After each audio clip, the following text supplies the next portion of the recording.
WellWise Services Area Agency on Aging serves Jackson County, of course, and Lenawee and Hillsdale County. Our mission is to support older adults and adults with disabilities and their caregivers to live independently and safely in our communities. Area agencies on aging in general developed from the Older Americans Act. It was 1965. At the time, federal, state, and local agencies developed.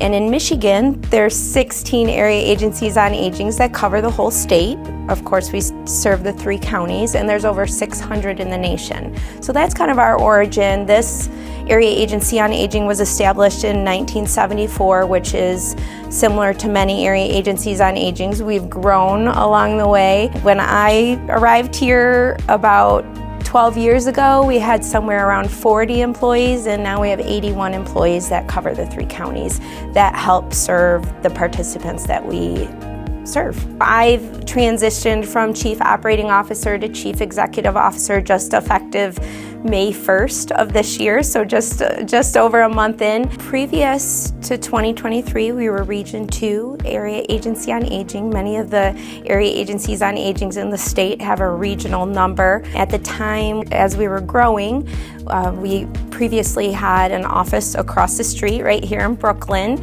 and we were growing out of that space. So Dr. Cole in this community here in Brooklyn donated the property we're currently sitting at, and our board actually committed during the time of the pandemic to build a new structure that would meet the needs of the community. So at the time, we also rebranded and named ourselves WellWise Services, Area Agency on Aging. Still the same mission, but as we've grown, we've done the rebranding, and we have this new beautiful space to serve the community. I'm Angie Shepard. I'm one of the clinical supervisors for our My Choice Waiver program.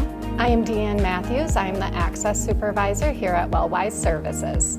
So our My Choice Waiver program is a long-term care in-home support program. So for people who might otherwise qualify to live in a nursing home but prefer to live in the community, we're able to put services and supports in place to help them be successful at that, such as caregivers, or if they need like an emergency button or home delivered meals, or all sorts of different things. In order to qualify for our My Choice Waiver program, you have to be 18 and older with a disability or 65 or older.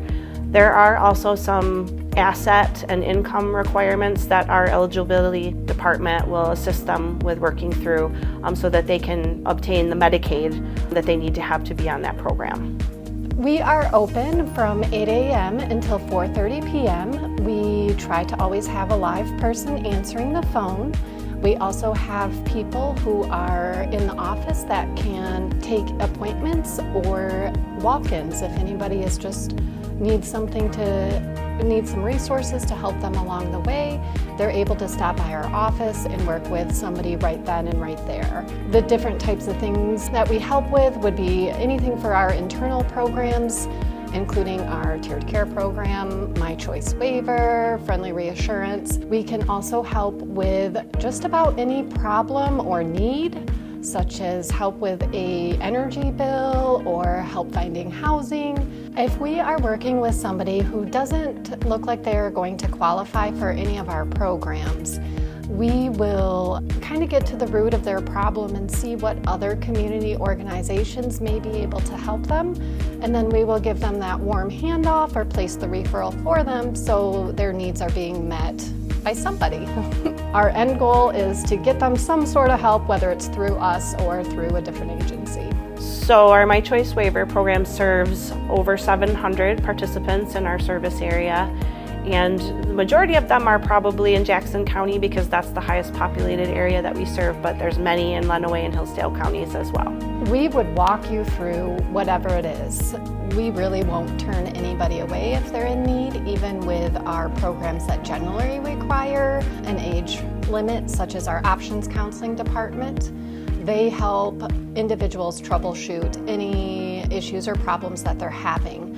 But we also have programs that help a little bit with social isolation, such as our Friendly Reassurance program. A client is paired with a volunteer and they make regular phone contacts just to try to prevent that social isolation, to to get some sort of feedback from other people. We also have tech time once a month where anybody can come in and they can meet with our assistive technology program coordinator, and he will help them figure out their phone, figure out their computers, whatever it may be. We also have fitness classes now that are happening on Mondays and Thursdays. And we also have Connection Cafe, which is an opportunity for individuals to come in and have lunch and listen to a presentation and just socialize. And that's held in all 3 of our counties. The stakeholders involved in our agency, of course, is our board of directors. I've already talked about our staff. We also have an advisory council. Both the advisory council and board of directors also are appointed from the 3 counties we serve. We also have over 80 contracted providers in the 3 counties. It's a wide range of service providers that can help people maintain independence in their homes. In the last month, we had a public hearing here at our agency which covers the 3 counties, and people that showed up were people from the community, our staff, provider partners, and just hearing the stories of the impact that our staff and our service providers are making in the community to help maintain independence and the great need. Right now it's a key time for advocacy, and you could tell we are really making an impact and people are being supported by the work we're doing. And everybody wants to age in place, live in place, and have the support they need. And when you hear these stories, it even gave me goosebumps while we were leading the public hearings. My previous role here, about 6 months ago, I was overseeing our Safe Haven program, which is elder abuse prevention services.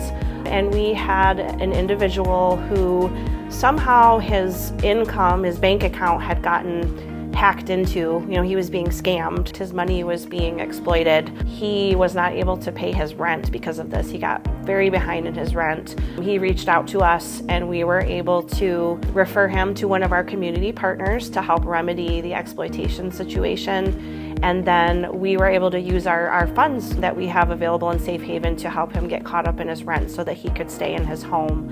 It's really difficult when you have an older adult or an adult with a disability. It can be really challenging to try to move someone.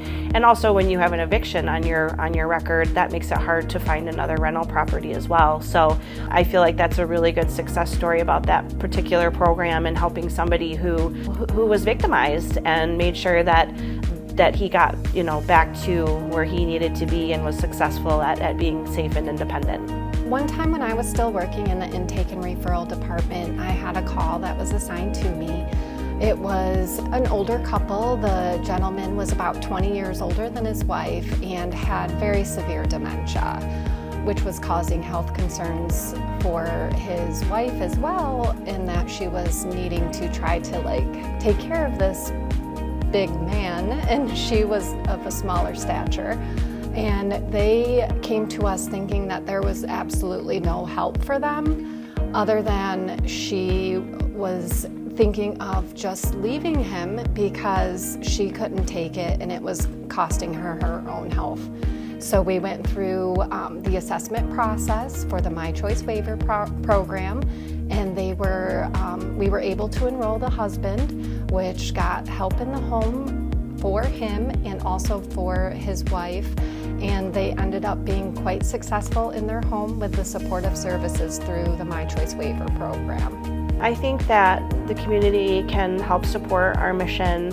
I think one of the most important things that people can do in their personal lives is really just reach out and communicate, make connections with the older adults and adults with disabilities in their lives. Maybe you have grandparents or aunts and uncles or neighbors or people who maybe they don't have a lot of support, or maybe they are socially isolated. Maybe they have needs and they're not sure where to go. I think maintaining those relationships with people in your lives can really make a huge difference in helping them to be successful and safe and independent in their homes. I think that's really just a small thing that people can do, and that can be just as simple as a phone call or a quick visit or dropping them off a meal. Those are all things that we find make individuals successful at living independently in the community. If you're looking to get involved in any other ways, we are always accepting volunteers. We have volunteers that help with our Friendly Reassurance program to help prevent social isolation. We also have our Connection Cafe, our enhanced fitness classes. We have our Medicare counselors reaching out to us to be a part of something bigger and to kind of give back to the community. We do a lot of different volunteer work here at our agency. We actually have a volunteer coordinator, so if anybody ever has a volunteer interest, we have smaller commitments to volunteerism or larger commitments. So I would highly recommend you to call here if you have any volunteer need or want. We would love that. A lot of our services are supported by that. As far as donations go, we have some underfunded programs here at the agency. One is our unmet needs program, which basically if someone has a one-time need and they do not have the financial resources to do that and they fit within our mission, this fund supports that need. That is something that people would definitely, they can make a donation, we can put it into that fund, or they can label that fund as something to donate to. Also, our Safe Haven program, it's a little unique to this area agency on aging, but it supports older adults, adults with disabilities, and their caregivers who have been abused, neglected, or exploited. We provide a wraparound type service for those survivors, and we can do some transitional housing and things like that. That is an underfunded program, so that is another place to donate. It's a key time to advocate for many services like our agency and others, but I would say just the voice to support older adults, adults with disabilities, and their caregivers. At times it's kind of a lost population and they want to age in place. It's a win-win because we can help people stay out of healthcare institutions, and we have people that, even teams here that can transition people out of institutions. So it's a win-win. People can age in place, but it also saves dollars, and everyone doesn't quite understand that part of it, but using your voice to advocate for that population is huge, and right now really more important than ever.